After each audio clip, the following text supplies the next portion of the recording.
de la endocarditis infecciosa.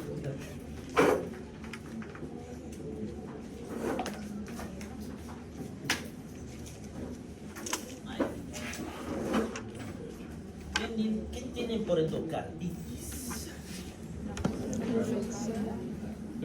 Infección. Endocarditis. Endocarditis. ¿Qué es inflamación del endocardio? ¿Qué es el endocardio? El músculo. ¿Ah? Músculo. Ya que similar a lo que es el endotelio, ¿no? Tiene algunas propiedades este endocardio. Una de ellas es que libera óxido nítrico y otras propiedades más, algunas otras sustancias más que libera. ¿Y qué produce esa liberación? Bueno, sus celulares han visto que tienen una capa oleofóbica supuestamente. ¿Qué significaba eso? Que le ponen una capa que hace que no se le pegue el aceite, no se le pegue el agua, además. Lo mismo hace esto en el endocardio. Evita que se le prenda ¿qué? Pero que no debería prendérsele. No se le prenden bacterias, fibrina, plaquetas, porque no es normal que se le peguen cosas. Entonces, eso es el endocardio normal. En una endocarditis infecciosa, eso se rompe. Entonces empiezan a prenderse cosas. Y como decimos, infecciosa, estamos hablando que el agente causal es una infección en este caso, pero no es lo único lo que produce el endocardio. La infección del endocardio, generalmente valvular, y hay un motivo por el que sea valvular, es producida por gérmenes, bacterias, clamedias, riquetias, micoplasmas, micobacterias u hongos, cualquiera de esos que se les prende. La infección del endotelio de los grandes vasos, como la aorta, la arteria pulmonar y el conducto arterioso, no se llama endocarditis, ahí le llamamos endarteritis. Solo que clínicamente no hay ninguna diferencia. Hace lo mismo, exactamente. ¿Qué es indistinguible de la endocarditis infecciosa? Dos cosas tienen que suceder. Una lesión endoteliar por factores hemodinámicos o traumáticos, y la otra, maniobras que producen traumatismos de piel, mucosas, drogadicción, fotosemia. Comencemos con la lesión endotelial. Al endocardio hemos dicho que no se le prende ni fibrina, ni trombos, ni bacterias. Pero cuando se lesiona, cuando se pierde esa capa protectora, ahí sí comienzan a prenderse estas cosas que hemos mencionado. ¿Y qué cosa puede traumatizar ese endocardio? Por ejemplo, el flujo turbulento. ¿Qué era el flujo turbulento? ¿Cómo nos dábamos cuenta que el paciente tenía un flujo turbulento? Escuchábamos el soplo o sentíamos el frémito. Esas turbulencias van provocando microtraumas ahí, van desgastando ese endocardio y por tanto van haciendo que pueda prenderse esas cosas que hemos mencionado, de las lesiones. ¿Y en qué paciente vamos a encontrar esos soplos? En pacientes que ya tienen previamente enfermedades valvulares, por ejemplo. Entonces, no sé si han visto alguna vez las paredes de las casas viejas que tienen rajaduras. Y cuando hay mucha humedad, ¿qué pasa en la humedad en las paredes? Se llena de hongos. Y ese hongo, ¿dónde se prende mejor todavía? ¿Dónde hay más hongos ahí pegados? Generalmente en las zonas donde está dañada la pared. Es el primer lugar donde se le prende. Algo parecido sucede en este endocardio. Entonces, primero decíamos que hay una lesión ahí. Luego, maniobras que producen traumatismos de piel y de mucosas. Ahora decimos que hay un lugar de entrada por donde llegan las bacterias y se produce una bacteremia. Bacteremias tenemos todo el tiempo. Por ejemplo, solo el hecho de lavarse los dientes están provocando microtraumas que están metiendo bacterias de la boca hacia la sangre y están circulando por la sangre. Hay bacterias todo el tiempo, pero no nos pasa nada porque somos inmunocompetentes en primer lugar, segundo porque no tenemos esta falla en el endocardio. Pero aquí encontramos una lesión en piel de rascado, que se han cortado con algo, lo que sea. Peor todavía en los pacientes drogadictos, que se hace otro tipo de lesión más. En esos pacientes se produce una bacteremia, pero en este caso esta bacteremia ya tiene un lugar donde prenderse. Ya hay una lesión previa de ese endocardio. ¿Y qué es lo primero que se le van a prender? La fibrina. y se hace presencia de inmunocomplejos. ¿Qué son los inmunocomplejos? Cuando se pegan, la unión de antígenos y anticuerpos. Entonces ya tenemos esto más. A eso se le añaden los depósitos de fibrina. ¿Y para qué sirve la fibrina? La modulación es más o menos como que es la cola que hace que se le peguen las cosas, ¿no? ¿Y qué se le tiene que pegar a la fibrina? Las plaquetas para formar los trombos. Entonces ya tenemos presencia de inmunocomplejos, depósitos de fibrina, y a esto nos vamos a formar la endocarditis trombótica no infecciosa. Porque son inmunocomplejos, todavía no son las bacterias. Tenemos la bacteremia transitoria, que ha entrado la bacteria, la sangre, por todas estas regiones que hemos mencionado. Y a eso empiezan adherencia y colonización de este lugar, de ese endocardio. Entonces, una vez que se adhieren y empiezan a colonizar, ¿qué significa que colonice una bacteria? Ahí empieza a formar su colonia y a multiplicarse. Empieza a replicarse en este lugar estas bacterias. Y a eso le llamamos la vegetación séptica. Esa vegetación séptica que está formada de fibrina, inmunocomplejos, bacterias, plaquetas, ¿qué va a producir? Dos cosas, ¿verdad? Va a inflamar más ese. ¿Y dónde se le va a prender? Generalmente en las válvulas. No es el único lugar, pero generalmente en las válvulas, los bordes valvares. Luego, ¿qué más va a hacer? Si tengo bacterias multiplicándose, va a estar soltando bacterias hacia la periferia, porque el corazón nos va a mandar sangre a toda la economía del cuerpo, básicamente. Entonces, nuestra vegetación séptica hace dos cosas. Una, va destruyendo, carcomiendo esa válvula. Y si destruye la válvula, ¿qué va a pasar? ¿Qué voy a provocar? Se va. Una insuficiencia valvular. Esa insuficiencia valvular me va a llevar a una insuficiencia cardíaca. Y con el tiempo, por si acaso, empieza a cicatrizar y hace estenosis también. Luego puedo hacer una estenosis posterior. Y además, como hemos dicho, estoy comenzando a mandar bacterias, trombos infecciosos por todo el cuerpo. Pero además tienen estos inmunocomplejos. Los inmunocomplejos hacen reacción cruzada. Al hacer reacción cruzada, ¿qué van a hacer? Van a hacer que se inflamen otras cosas, como el endotelio vascular a la distancia. Y si se inflama el endotelio, por ejemplo, de los capilares, ¿qué va a suceder? O de los pequeños vasos, ¿qué va a suceder? Se va a cerrar el diámetro del vaso. Si se cierra el diámetro del vaso, va a provocar Sí. isquemia. Vamos a ver más adelante esas lesiones. En una destrucción valvular que hemos mencionado, y esto nos va a traer las manifestaciones cardíacas. ¿Qué manifestaciones cardíacas? De insuficiencia cardíaca. Y voy a escuchar mi soplo. Voy a tener la vegetación séptica con una. Esta vegetación séptica, lo que era una bacteremia transitoria, ahora está liberando bacterias por todo lado y hacemos una bacteremia persistente, la cual nos va a llevar a una hepatomegalia.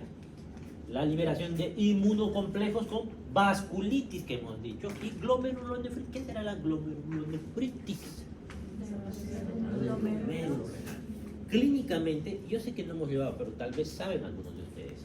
Tenemos dos entidades en los riñones que las vamos a intentar ver este año, porque al siguiente semestre tenemos harto tiempo. Ya hemos llevado cardio, tenemos que llevar abdomen y neuro, pero son cortos, no son tan largos. Así que podemos darnos tiempo de ver algunas cosas como riñón más a profundidad y endocrina.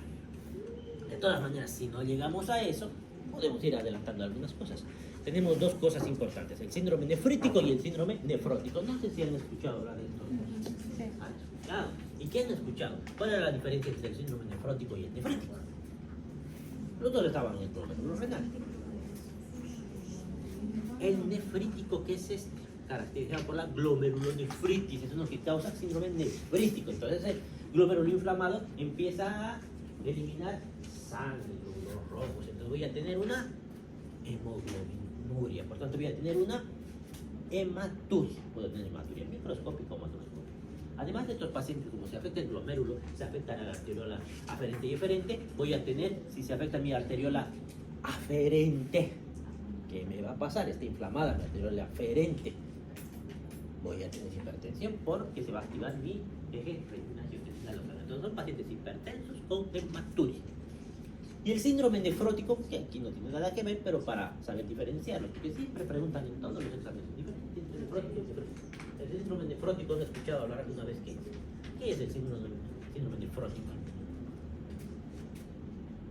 Es una alteración de la permeabilidad del glomérulo a las proteínas. No se sabe exactamente por qué, pero hay dos teorías. Una dicen por los iones entonces, que nos dan cargas positivas, no negativas. Entonces, como si fuera un imán, evitan que se salgan las proteínas. Se pierde esa carga eléctrica, ya no está el imán, empiezan a salir por los podocitos, y los podocitos son los espacios entre las células ahí en el glomérulo.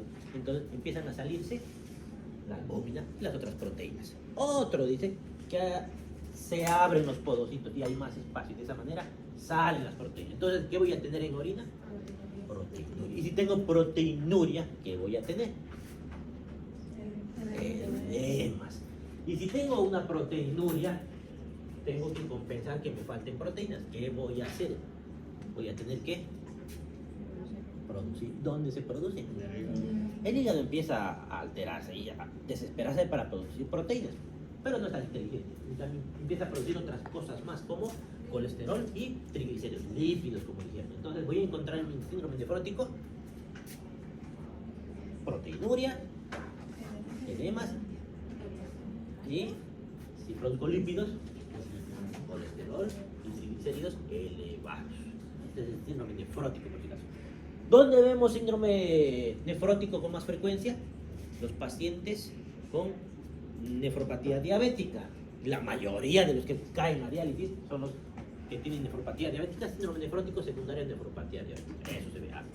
Y el nefrítico veo más que todo en niños posteriores a infecciones por estreptococo betemolítico, que se parece a lo que produce aquí una endocarditis infecciosa. Aquí hay algo parecido. Luego, si tengo mi vegetación séptica y estoy mandando émbolos, que está más cerca y está el pulmón, puedo tener una embolia pulmonar. Además, voy a tener metástasis sépticas, que son las bacterias que se están yendo por todo lado. Y si tengo metástasis sépticas, puedo crear abscesos en varias partes de la economía corporal. Y todas, hepatomegalia, glomerulonefritis, vasculitis, metástasis sépticas, embolia pulmonar, son las manifestaciones extracardíacas que nos están en el corazón. Causas: 80% estreptococo y estafilococo. Entonces estamos hablando de bacterias biógenas. ¿Qué se llaman bacterias biógenas? Estas dos son las biógenas, porque producen pus. Biógena, pus. 5% endocarditis con hemocultivos negativos. A pesar de que el paciente esté con endocarditis, el cultivo va a salir. Clasificación: de acuerdo con su forma de presentación, puede ser aguda, que es rápida, agresiva, afectación del estado general, con gran destrucción valvular, escaso componente inmunológico, y luego tenemos subaguda. Hay una incubación no menor a 2 semanas, producida por los gérmenes menos virulentos, que son el Streptococcus viridans y los gérmenes del grupo ASIC. ¿Saben cuáles son esos gérmenes? Porque siempre preguntan en todos los exámenes. Normalmente en microbiología preguntan bastante. ¿Están preguntando? Es que le dicen algunos. Estos. El hemovirus para influenza y todos. El alcorre, el quinal, eso, yo les sugiero que yo no lo voy a preguntar, esto no se pregunta en psicología, pero siempre preguntan los exámenes de especialidad en otros países más que en todo. Raro que no les hayan preguntado hasta ahora, unas 10 veces me habrán preguntado en la universidad esto. Encima de que era difícil hasta pronunciar. Había que escribir. Según el tipo de válvula afectada, puede ser endocarditis sobre válvula nativa. ¿Qué significa endocarditis sobre válvula nativa? Aquí nacieron, esa válvula con la que están la mayoría, creo que todos, creo. Pero, y si decimos que hay una endocarditis sobre válvula nativa, también existe otra posibilidad. ¿Sobre qué será? Sobre una válvula que no es nuestra, una válvula protésica. Entonces, no sé qué está pasando con mi universidad.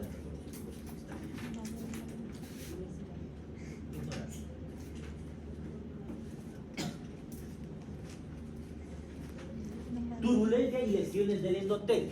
Entonces, estas lesiones valvulares van a provocar turbulencias y lesiones sobre el endotelio que ya estaba dañado de paso. Van a traer mayor alteración de la hemodinamia de ese corazón. Y eso nos va a llevar a la endocarditis trombótica a bacteriana. Endocarditis sobre válvula protésica.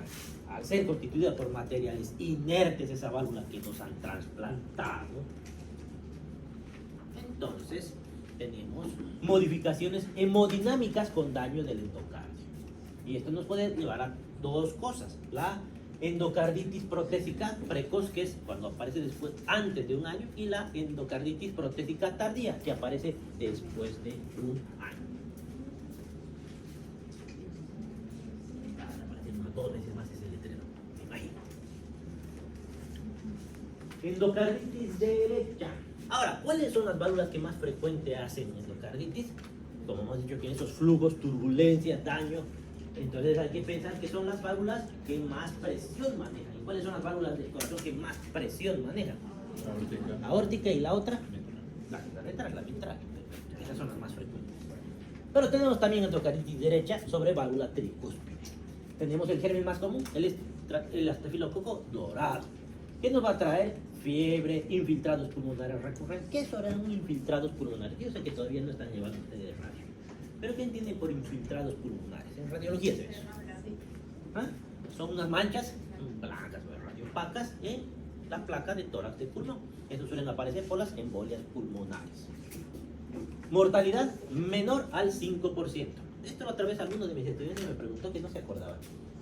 Este signo de mayor y menor, ¿saben cómo reconocerlo? ¿Cómo lo reconocen? ¿Cuál es mayor, cuál es menor? Ese es evidentemente el menor, me va a decir. Eso no me da una explicación. Porque parece un 4 y el otro para mí parece... Esa es la forma en la que yo normalmente he aprendido. Si le pongo la línea aquí, me sale 4. Si estuviera al revés, la misma línea me va a producir un 7 y el 7 es mayor que el 4. Esa es una forma. La otra forma es fijarse hacia dónde se dirigen, ¿no? En la línea aquí le pongo, esto es un 4. El 4 es menor al 7. Yo lo voy a dibujar aquí, van a ver qué pasa. Yo simplemente sé que eso. A ver. Línea. Ahí tienen las dos, ¿no? ¿Cuál es mayor, cuál es menor? El de la izquierda es mayor. Línea. Aquí hay un 4 y aquí hay un 7. El 7 es mayor, así de fácil es. Los dos están chuecos, evidentemente. Es porque cuando empiezan a leer las cosas, tienen que acordar de dónde estaba la cabecita, de la boquita y no sé qué cosas. Son veces más fáciles de hacer. Sí, yo aprendí así. También. Continúe. Su marcador medio raro. Mortalidad menor al 5%. Manifestaciones clínicas. Manifestaciones sutiles o manifestaciones fulminantes. Sutiles: astenia, pérdida de peso, febrícula, malestar general. Fulminantes: fiebre muy alta, encima de los 90 grados. ACVs. ¿Por qué ACVs? ¿Qué es un ACV? ¿Por qué aparece en esta patología? ¿Ah? Entonces, exacto. Pero como son pequeñitos, no hacen grandes accidentes cerebrovasculares, pero sí hacen infartos lacunares, que son pequeñitos y que nos traen alucinaciones, demencia y demás. Insuficiencia cardíaca aguda. Insuficiencia cardíaca aguda. ¿Por qué aguda y por qué insuficiencia cardíaca?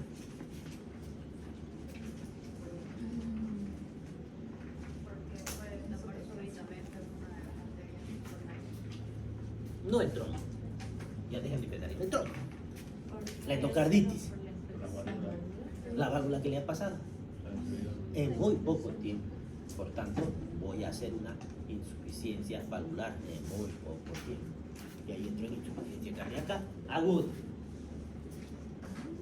Pero estamos hablando de semanas. Soplos cardíacos en el 85%. No es que nosotros no haya, sino que no logramos auscultar, pero hay soplos cardíacos. Esplenomegalia, hipocratismo digital, artralgia, sinoditis, lumbalgias, cefaleas, delirios focales, ya saben por qué. Y esto, que son las petequias, hemorragias en astilla, nódulos de Osler, manchas de Haneway y manchas de Roth, que son básicamente lo que hemos dicho, resultado de la vasculitis y de esos trombos que se están liberando hacia la periferia.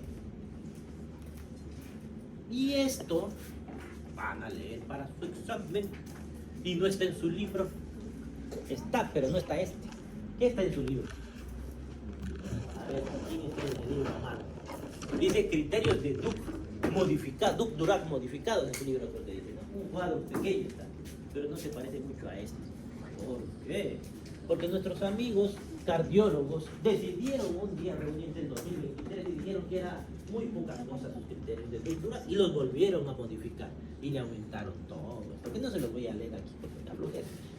Así que hay que leerlos para el examen. Y dice, definitivo, criterio patológico más criterio clínico. O 2 criterios mayores más 3 o 5 menores. Interesante, nunca había visto. Mayores con M mayúscula, criterios menores con M minúscula. Eso es lo que significa. Mayores, menores. Posible, criterio clínico más un criterio mayor. O a eso le sumamos un criterio menor o 3 menores. Habrá que memorizar. Ni yo lo sé de memoria, pero lo voy a aprender para hacer. Porque no sabía que estaban estos criterios modificados, no sabía que cada año van modificando cuando se les ocurre esto. Ahora, lo bueno para ustedes, para que ya no memoricen nosotros que ya están desactualizados, ¿para qué van a memorizar algo que ya no se usa? Mejor memoricen algo que ya se usa o se va a usar. Así cuando les pregunten, pero me está diciendo usted criterios antiguos, estamos en el 2025. Complicaciones cardíacas, insuficiencia cardíaca, shunt de izquierda a derecha. ¿Qué significa esto? Cortocircuito izquierda a derecha. ¿Por qué?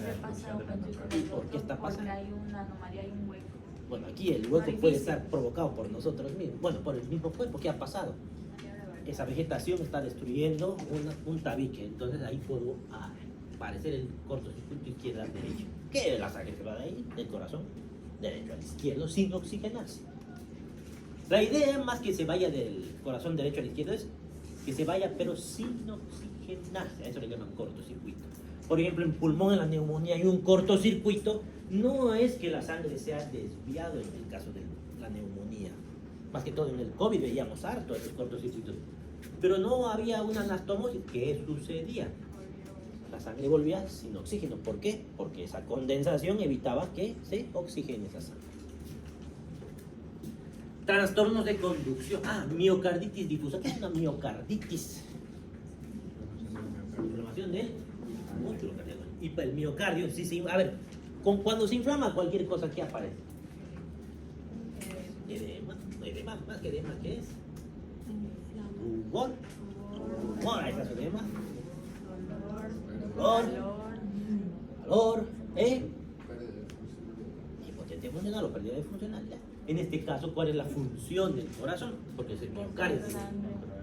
Entonces, puede tener una hipoquinesia generalizada, localizada, me va a bajar mi gasto cardíaco y además por ahí están pasando y se inflaman también. Y hay trastornos en la conducción. Es normal que en estos pacientes con miocarditis encontremos frecuencias cardíacas de 40, 30 incluso. Pueden ser transitorias, luego se estabilizan los pacientes. Infarto agudo de miocardio también puede haber. Pericarditis. ¿Qué es pericarditis? Y si se inflama el pericardio, ¿qué va a pasar? Va a poner presión sobre el corazón. Pericarditis, ¿qué es? Inflamación. Y si se inflama el pericardio, ¿qué puede provocar? Isquemia, no hay isquemia del pericardio. No, tiene que llegar al taponamiento precisamente. Todas las serosas, todas cuando se inflaman, se ponen a llorar. ¿Cómo que se ponen a llorar? Empiezan a producir más líquido, todas. ¿Y para qué sirve la serosa? Para producir líquido. ¿Verdad? Es para producir líquido. ¿Y para qué? Para la fricción. Para la fricción, disminuir la fricción. Entonces, y para que disminuya, siempre hay líquido. Eso me decían en el anterior curso, me preguntaban, siempre hay líquido. Pero el líquido se forma, se reabsorbe, se forma, y no es mucho líquido. Y cuando ese líquido empieza a aumentar, significa que tenga serositis. Y si estamos hablando de la serosa del pericardio, una pericarditis líquido. No siempre llegan al taponamiento, no es sinónimo pericarditis de taponamiento. Podemos llegar a eso, pero no es sinónimo. Es más, muy pocas veces llegamos a taponamiento. Causas complicaciones extracardíacas neurológicas, ya sabemos cuáles son, renales, ya sabemos, y abscesos que también hemos mencionado. Esos abscesos son por los trombos que se están mandando hacia todos lados, metástasis séptica. Esto, debía haber puesto mi figurita, pero me olvidé ponerla ahí. La que giraba ahí. Pregunta Alexandra. Me encanta preguntar. La diferencia entre recidiva y recurrencia, porque el tratamiento va a ser diferente. Recidiva, reinfección por el mismo germen. Ocurre dentro de los primeros 2 meses después de que hayan acabado el tratamiento. Aparentemente el paciente está sano y vuelve a infectarse, pero por el mismo germen. Recurrencia, la lógica les dice que es por otro germen. Entonces, infección por un germen diferente. Se sugiere por eso hemocultivos de control en los 2 meses posteriores al tratamiento, porque es una de las formas de diagnosticar. Esto es con hemocultivos seriados. En los pacientes que no son adictos a las drogas endovenosas, del 5 al 7% hacen recurrencias, y en los adictos 40% hacen. Listo. Pasamos a las enfermedades del pericardio, que tenemos 2 básicamente.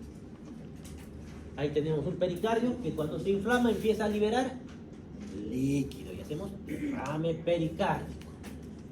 Tenemos la pericarditis aguda, el derrame pericárdico aislado o el derrame pericárdico, lo que dijeron ustedes, con taponamiento cardíaco. Ojo que eso es notado ahorita que tiene una falla. No es obligatorio que los derrames pericárdicos hagan taponamiento. Es una situación que puede suceder, pero no todos llegan a taponamiento. Otra es la pericarditis crónica constrictiva, que hemos hablado también. ¿Qué es una pericarditis constrictiva? En este caso el pericardio empieza a endurecer, engrosar y engrosar. Entonces aquí líquido no hay, pero ¿qué le ha pasado a ese pericardio? Que está duro. No va a permitir que el corazón se expanda. Hace algo parecido a lo que era el taponamiento cardíaco, solo que aquí la solución, si hay derrame, taponamiento, pericardiocentesis, saco el líquido y mejora. En cambio la pericarditis crónica no hay nada que sacar, no hay líquido. Entonces, ¿qué le dan de solución? Sacar el corazón. Hay que sacar. Eso se llama ventana pericárdica o pericardiectomía. Etiología: pericarditis aguda, inflamación aguda del pericardio, que puede ser benigna viral. El coxsackie, eco, influenza, adenovirus, autoinmune durante la fiebre reumática aguda o ¿qué es una colagenopatía? A veces les he dicho colagenopatías, y no estoy seguro que sepan qué es eso. Son enfermedades del colágeno. Entre ellas tenemos la esclerodermia, al lupus. Esas son enfermedades generalmente y son autoinmunes. Neoplásicas, generalmente tumores metastásicos. Radiógena por radioterapia mediastínica. ¿Qué será radioterapia mediastínica? Estoy haciendo radioterapia. ¿Para qué se hace radioterapia? Para el cáncer, por ejemplo. ¿Y en qué consiste la radioterapia? En eliminar las células mismas. Intento destruirlas con radiación. Y tengo que dirigir la radiación exactamente al punto, pero no siempre se logra. Generalmente se ve afectada la periferia. Entonces, eso es. Y como esa radiación destruye el tejido, lo fibrosa y puede provocarme esto. Urémica, ¿qué será urémica? Pericarditis urémica. De eso. De urea, ¿no? La urea como tal. ¿Y en qué enfermedad vemos esto? En la enfermedad renal crónica, grave. Tenemos urea 300, 280, incluso y ahí tenemos el síndrome urémico. Purulenta bacteriana, ahí está, estafilococo, estreptococo o neumococo. Pospericardiectomía, después de una cirugía cardíaca básicamente. Tóxica medicamentosa, esta de procainamida o minoxidil, que consumen últimamente bastante algunas personas en nuestro medio.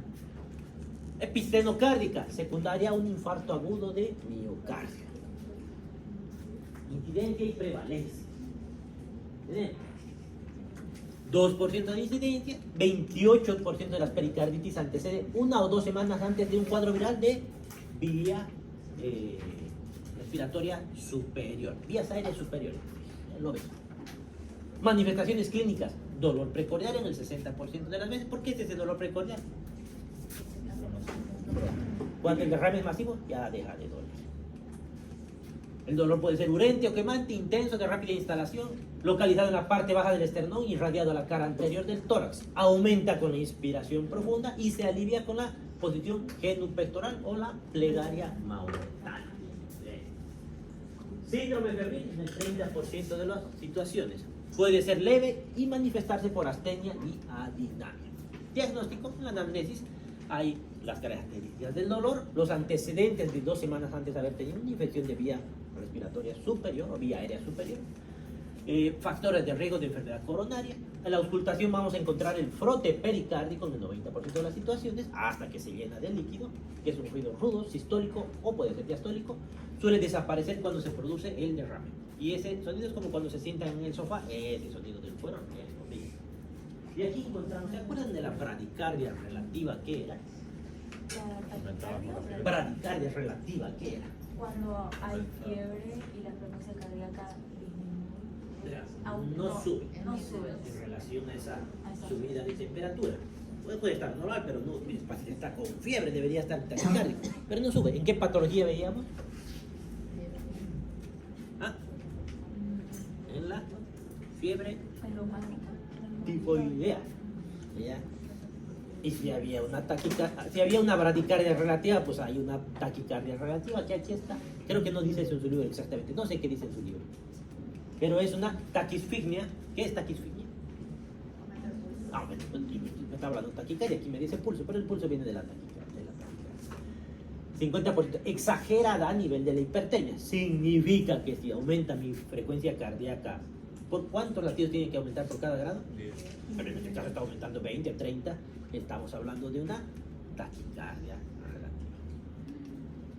Derrame pericárdico y tamponamiento cardíaco. Acumulación de líquido en la cavidad pericárdica. Etiología: seroso, pericarditis viral, en las autoinmunes. Serohemático, pericarditis tuberculosa. Se ve harto de pericarditis tuberculosa en nuestro medio. Neoplásica por radiaciones, idiopática. Hemático: disección de aorta con ruptura del pericardio, traumatismo cerrados o penetrantes del pericardio. Perforación cardíaca por catéteres. ¿Qué son las diátesis hemorrágicas? El dengue es un tipo de diátesis hemorrágica, porque el dengue grave. Son alteraciones de la coagulación, por ejemplo, la hemofilia, el dengue grave, etc.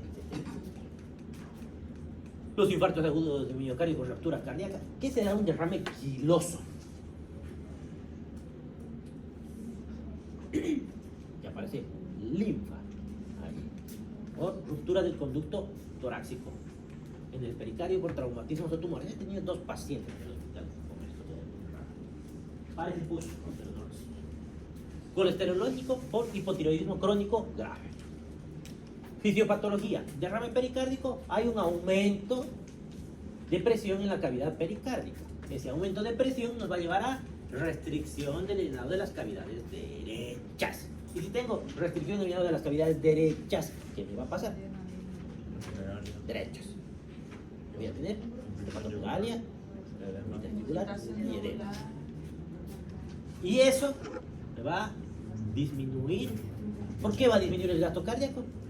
Si no llega la sangre, no sale tanta sangre, me baja el gasto cardíaco. Y eso aumenta la presión en las cámaras cardíacas, provocándome constricción periférica, que ya lo dijeron, disminución del gasto cardíaco. Voy a tener hipotensión con bajo gasto cardíaco. La acumulación de líquido es variable, de 150 a 200 ml en acumulación aguda y 2000 en acumulación crónica. Ahora, no sé si está, no está. Esto me va a hacer la triada de Beck en el taponamiento cardíaco, no en el derrame normal. En el taponamiento cardíaco tengo la triada de Beck, que es hipotensión, encuentro ingurgitación yugular, específicamente ingurgitación yugular Y No soy netis. ruidos cardíacos hipofonéticos, exactamente. Manifestaciones cardíacas. Los derrames pericárdicos leves o moderados son asintomáticos. Pueden tener disnea de esfuerzo, reposo, astenia, hipotensión y shock, ya cuando estamos hablando de graves, ingurgitación yugular en el 100% de las ocasiones, signo de Kussmaul y pulso paradójico de Kussmaul. ¿Eso qué es? Cuando hacen inspiración, se fijan ahí su yugular o ven el pulso venoso, no se toca, se ve el pulso venoso. Cuando el paciente inspira, aumenta esa ingurgitación yugular.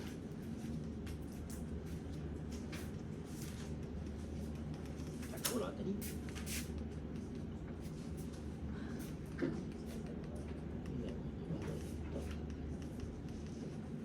Diagnóstico, anamnesis, antecedentes de enfermedades neoplásicas, insuficiencia renal crónica, epidemiología para tuberculosis. Cuando hay epidemiología para tuberculosis, cuando tengo muchos familiares con tuberculosis, cuando tengo familiares con tuberculosis, conocidos, amigos en el trabajo, ¿qué se llama eso?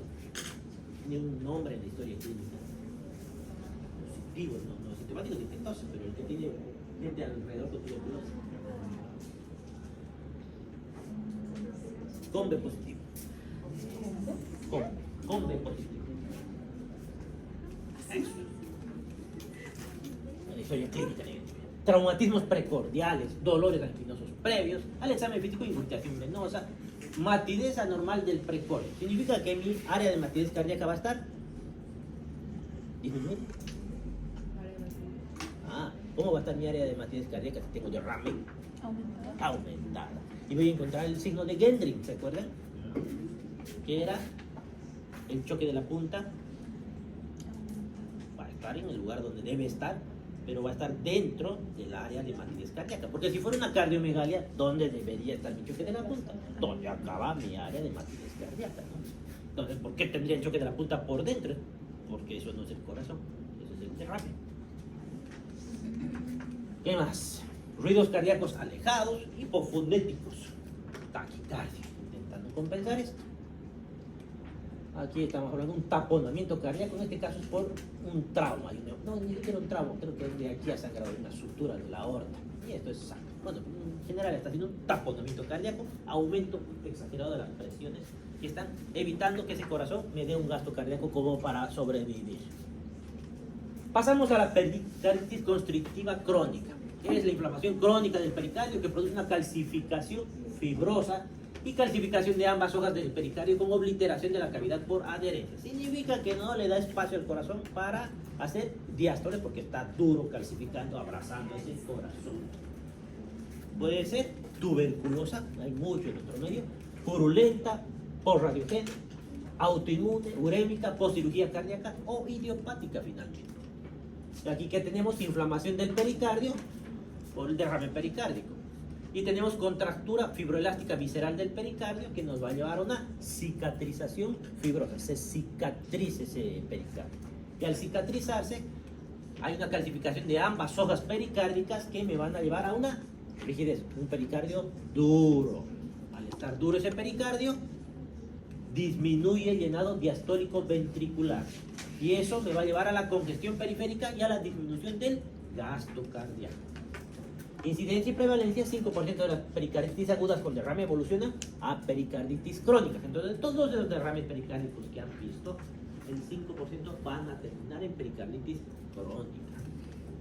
En la mitad de los casos no se puede determinar su etiología, a pesar de que hacen los estudios, biopsias y todo, no saben por qué han dado pericarditis crónica. Diagnóstico: signos y síntomas de insuficiencia cardíaca derecha. Anamnesis: disnea de esfuerzo, astenia, fatigabilidad, pesadez abdominal. Auscultación: signos tardíos, ingurgitación yugular, ascitis precoz, hepatomegalia congestiva, edemas periféricos, pulso paradójico de Kussmaul, desaparición del choque de la punta, ruidos cardíacos abólidos y el golpe pericárdico. Más que todos piensen en insuficiencia cardíaca derecha. Y hasta ahí llegamos. ¿Alguna duda? Entonces ya llegamos. ¿Tienen? No, apurado con el avance.